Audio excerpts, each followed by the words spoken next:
dalilin da ya sa rashin kunya da rashin kirki da rashin adalci da rashin imani da rashin tausayi da rashin mutunci yayi yawa a cikin al'umma shine ƙarancin tambaya.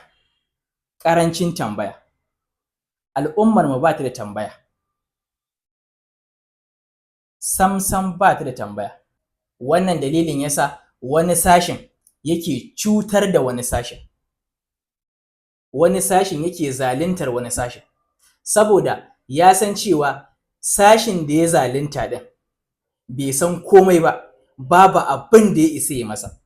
Ba abin da ya isa ya masa na ɗaukar mataki, saboda bai san komai ba. Dole hakanan zai bar shi. Dole hakanan zai bar shi. Bai san komai ba na ɗaukar mataki. Bai san komai ba na ɗaukar mataki. Wataƙila ma ya fi shi kuɗi. Idan za a je gaban hukuma ya fi shi kuɗi, ya san ya zai yi ya danne shi ma. Wannan dalilin yasa wasu daga cikin shugabanninmu suke cutar da mu. Wannan dalilin yasa wasu daga cikin masu kuɗinmu suke cutar da mu.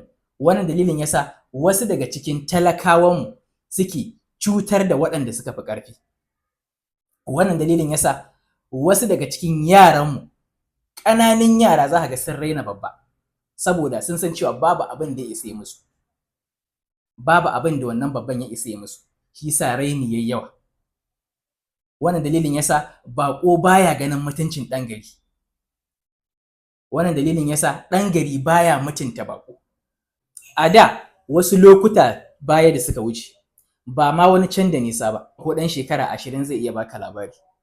Duk inda ɗan gari ya ga baƙo, ko ya ga wani baƙuwar fuska, yana ƙoƙari ya mutunta shi, yana ƙoƙari ya karrama shi, yana ƙoƙari ya ga ƙimarsa da darajarsa, saboda bai san da me ya zo ba.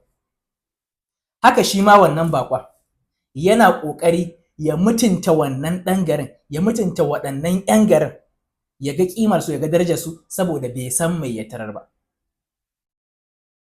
Saboda bai san ina ya zo ba, me ya tarar, bai san tsarin garin, yanayin garinsu ba. To kaga dole a zauna lafiya. Kowa yana ganin mutuncin kowa. Kowa yana ganin mutuncin kowa. Me dalili? Shine tsoro. Saboda mutane ba su san Allah ba. Mutane ba su san Allah ba. A'a, mutum suka sani. Tsoro kawai, tsoro ne yake control zukatan mutane. Shi yasa talaka yake jin tsoron taɓa mai kuɗi.